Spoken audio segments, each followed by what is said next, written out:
اچھا، یہ عباس خان سوال کر رہے ہیں، وہ کہہ رہے ہیں کہ آپ کی جو سوچ ہے اس کی وجہ سے لڑکیوں کو پر لگ رہے ہیں تھوڑے ان کی ٹون ایسی ہے، میں ایز کوئی اٹ از بات پڑھوں نہیں، گا، کوئی بات نہیں. اور آپ کی جو پوسٹس ہیں ان کو پڑھ کے وہ گھروں میں ان کے پر پھڑ پھڑا رہے ہیں.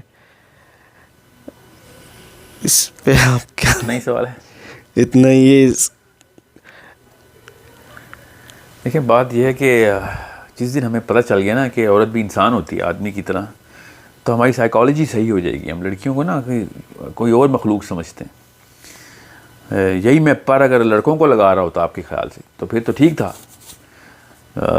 سو میں سے آپ کو جواب بڑا آسان کر کے دے دیتا ہوں آپ ہی کی ٹرمنالوجی کو استعمال کرتے ہوئے، کہ جو پر ہے نا یہ اللہ تعالیٰ لگا کے دیتے ہیں، اور ماں باپ کا کام ہوتا ہے ان پروں کا سائز بڑھاتا رہے تاکہ وہ اوپر اور اونچا اڑ سکیں.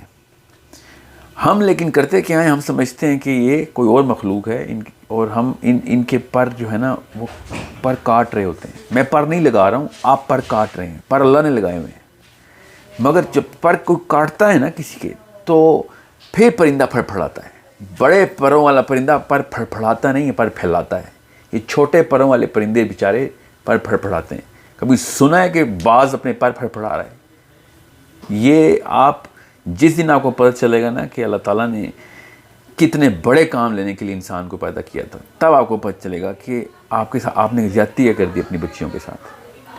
یہ کائنات کے مقاصد پورے کرنے والی مشینیں آپ کے پاس اللہ تعالیٰ نے آئی تھیں، اور آپ نے بس ساس کو خوش کرنا اور شوہر کو خوش کرنا، یہ کہانیاں آپ نے سوچی ہیں. اسی لیے پاکستان کی پوری نسل تباہ ہو، دنیا کی نسل تباہ ہو رہی ہے، بیکاز اس بیچاری بچی کو یہی نہیں پتا کہ وہ کتنی بڑی مخلوق اللہ تعالیٰ نے پیدا کی.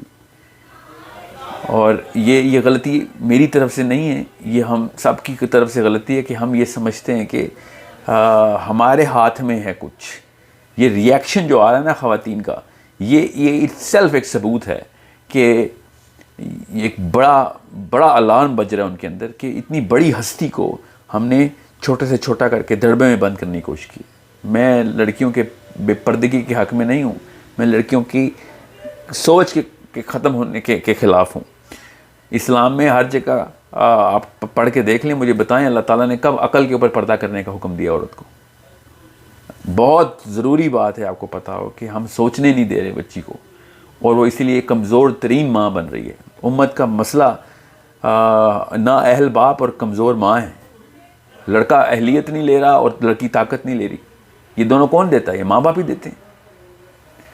سو اس کو بہت اطمینان اور دھیان سے سمجھیے، اور لوگوں کی بچیوں کو بھی اپنی بیٹیوں کی طرح ہی ٹریٹ کریں، تب آپ کو پتہ چلے گا. جو ناز نخرے اپنی بیٹیوں کے لیے اٹھاتے ہیں نا، یہ باقی کی لڑکیاں بھی اسی طریقے سے لوگوں کی بچیاں ہی ہیں.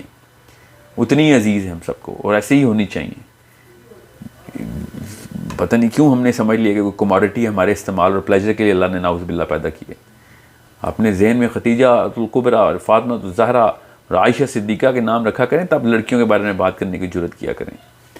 یہ بے حد ضروری ہے کہ ہمیں پتہ ہو کہ کتنی عظیم ہستیاں جو ہیں نا، ان کے احسانوں تلے دبی بھی ہے امت اس وقت. ایک حضرت عائشہ کو نکال دوں نا تو آدھے سے زیادہ علم گر جاتا ہے امت کا. وہ اگر اس طرح سوچتے نا تو ہو جاتا ہمارا پوری کی پوری مسلمان امت کا کام کہ جی نہیں، میں نے سوچنا نہیں اور میں نے عمل میں نہیں لے کے آنا پورے علم کو. سو انڈرسٹینڈ کتنا بڑا پرندہ ہمیں مل چکا ہے، اور ہم روز اس کو بس پر کاٹتے رہتے ہیں کہ کس طریقے سے یہ کچھ کر نہ بیٹھے کہیں. اچھا، اسی سے ویسے ایک دوسرا سوال آتا ہے کہ ہم دیکھ رہے ہیں کہ دو ایکسٹریمز جا رہی ہیں. ایک وہ ہیں جو بہت زیادہ ان کو گھر میں بند کر دیا گیا، ٹھیک ہے، مردوں نے کی ہے، جس معاشرے نے کی ہے.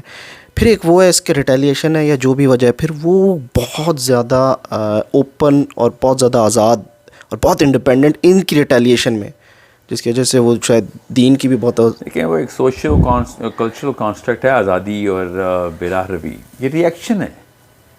وہ ہمیں صحیح بتاؤں، اللہ نہ کرے ایسے ہو، مگر ایک دو نسلوں میں ہمیں نا یہ والی قربانی بھی شاید دینی پڑ جائے. مگر یہ والا معاملہ جو سوچ کو قابو کرنے کا معاملہ نا، اس کو پس کرنے کا، یہ زیادہ بڑا گناہ ہے. یہ پوری کے پورے 50-60 نسلوں کو تباہ کر رہے ہیں ہم. ایک نسل کو پردہ پورا کرانے کے لیے باقی کی ساری نسل غلام کر دی بھی ہم نے. غلام پہ غلام پیدا ہو رہے ہیں. کیوں؟ اس لیے کیونکہ سوچنے نہیں دینا کسی کو. مجھے پتہ ہے کہ آپ جو کیا کہہ رہے ہیں, مجھے بھی پتہ ہے کس لیول کے اوپر ریئیکشن آ رہے ہیں خواتین کے. وہ ریئیکشن کے حق میں بھی نہیں ہوں, مگر وہ ریئیکشن پتہ کیوں آ رہے ہیں؟ کیونکہ ہم نے جس جگہ پہ تالا لگانے کی کوشش کی ہے نا, وہ تالا ان کی سوچ کے اوپر بھی لگ رہا ہے. تو یہ کوئی بھی انسان, یہ بلکہ ان کے انسان ہونے کی سب سے بڑی دلیل ہے, ان کے عظیم ہونے کی سب سے بڑی دلیل ہے کہ وہ والے جو قفس ہے نا, وہ ان سے برداشت نہیں ہو رہا. آپ سے بھی نہیں ہونا تھا, آپ مردوں سے بھی نہیں برداشت ہونا وہ قفس. سوچ کے اوپر پہرے مت لگائیں, سوال پوچھنے دیں ان کو جواب اگر آپ نہیں دے سکتے تو پھر آپ کی نااہلی ہے.